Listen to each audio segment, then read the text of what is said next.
వామ్మో! ఎన్నాళ్ళు ఈ టిప్ తెలియక ఎంతో కష్టపడి ఎంత డబ్బుని వేస్ట్ చేసాం. చూస్తే మీరే ఆశ్చర్యపోతారు. ఈ అద్భుతమైన టిప్ తెలుసుకునే ముందు చిన్న రిక్వెస్ట్ అండి.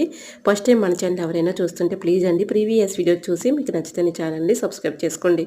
ఇంతవరకు మన ఛానల్ ఎంతగానో ఆదరించి సపోర్ట్ చేసి సబ్స్క్రైబ్ చేస్తున్న ప్రతి ఒక్కరికి కూడా చాలా చాలా థ్యాంక్స్ అండి. ఇలా మనం డబ్బాలు సరుకులు తెచ్చుకున్నప్పుడు పోస్తూ ఉంటాం కదండీ. ఇలా స్టోర్ చేసుకునేటప్పుడు ఇలా చేత్తో పోసుకునేటప్పుడు ఇలా కింద పోతూ ఉంటాయి కదా. అలా కింద పోకుండా ఉండాలంటే ఈ చిన్న టిప్ని ట్రై చేయండి. ఒక ప్లాస్టిక్ బాటిల్ తీసుకుని ఈ విధంగా ఒక గరాట్లాగా మనం ఇలా ప్రిపేర్ చేసేసుకొని ఇలా ధనియాలు కానీ ఏదైనా పోసుకోవటానికి కానీ మనం చాలా చక్కగా యూజ్ అవుతుందండి. ఏవైనా సరుకులు మనం ఈ విధంగా చేత్తో పోసుకునేటప్పుడు కింద పడిపోతూ ఉంటాయి కదండి. అలా పడిపోకుండా ఒక గరాటలాగా మనం ఒక బాటిల్ని ఈ విధంగా రెడీ చేసుకుని పోసుకున్నాం అనుకోండి, మనకి కింద పడిపోకుండా పని ఈజీగా అయిపోతుంది. ఇలా రూపాయి ఖర్చు లేకుండా ఇంట్లో ఉన్న వాటితోనే ఈజీగా మన పనిని అయితే సులువుగా చేసుకోవచ్చు. వీడియో నచ్చితే ప్లీజ్ అండి చిన్న లైక్ చేసి మీ ఫ్రెండ్స్ అండ్ రిలేటివ్స్ షేర్ చేయండి. ఫుల్ వీడియో మన యూట్యూబ్ ఛానల్లో ఉంది, తప్పకుండా చూడండి. వీడియో నచ్చితే లైక్